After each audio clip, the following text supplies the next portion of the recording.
तो बेसिकली उसका यही मीनिंग है कि कैश का मतलब होता है नगद और क्रेडिट का मतलब होता है उधार, उधार पे माल देना।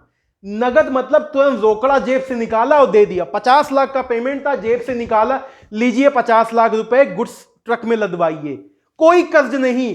50 की बात थी, 50 हुए। वहां पे ये नहीं कहेंगे कि पैसा 10 दिन बाद दे दे। यानी कैश में वो पावर है, वो सिक्योरिटी है कि वो कोई भी व्यक्ति कोई भी सामान देने में हिचकिचाएगा नहीं।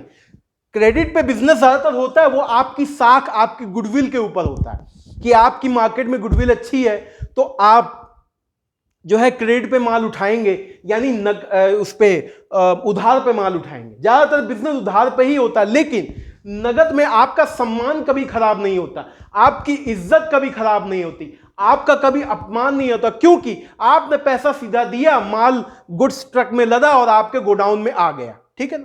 जैसे मैंने नोटबुक का एग्जांपल दिया था कि आपको रॉ मटेरियल चाहिए, आपकी बहुत बड़ी factory S Singh industries private limited नाम से एक नोटबुक की बहुत बड़ी फैक्ट्री है, और वहां पे आपने गुड्स 50 लाख का खरीदा और उसकी पेमेंट कैश में कर दी। कोई आपसे कहने वाला नहीं कि ये बंदा तो पता नहीं कैसा है, पेमेंट कब देगा। क्यों? क्योंकि पेमेंट तो आप कर ही चुके हो, नगद में कर चुके हो। इसीलिए बिजनेस में बोला जाता है नगद नारायण, नगद ही ईश्वर है, ऐसा कहा जाता है।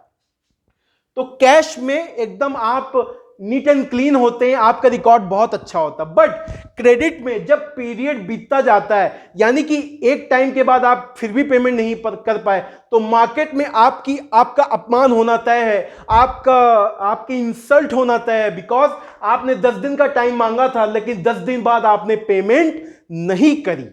लेकिन फिर भी क्योंकि ये कस्टम है, ये परंपरा है कि मार्केट के अंदर बिजनेस ज्यादातर क्रेडिट पे ही होते हैं, यानी उधार पे ही होते हैं ज्यादातर। क्या लॉजिक था मैंने आपको बता दिया कि availability, non availability of cash, cash का उस वक्त ना होना, इस वजह से उधार यानी कि क्रेडिट पे काम करना पड़ता है। तो आज इस चर्चा को यहीं पे रखते हैं। कंसेप्ट नंबर 2 आपका यहां एंड होता है, वाइंड अप होता है, खत्म होता है। उसके बाद कंसेप्ट नंबर 3 पे चलेंगे। कंसेप्ट नंबर 1 और कंसेप्ट नंबर 2 दोनों को आप रिवाइज करेंगे, फिर मैं ब्रशअप कराऊंगा, देन फिर मैं आपको कंसेप्ट नंबर 3 पे लेके चलूंगा। तो आज यहीं तक रखते हैं। Thank you so much, bye bye.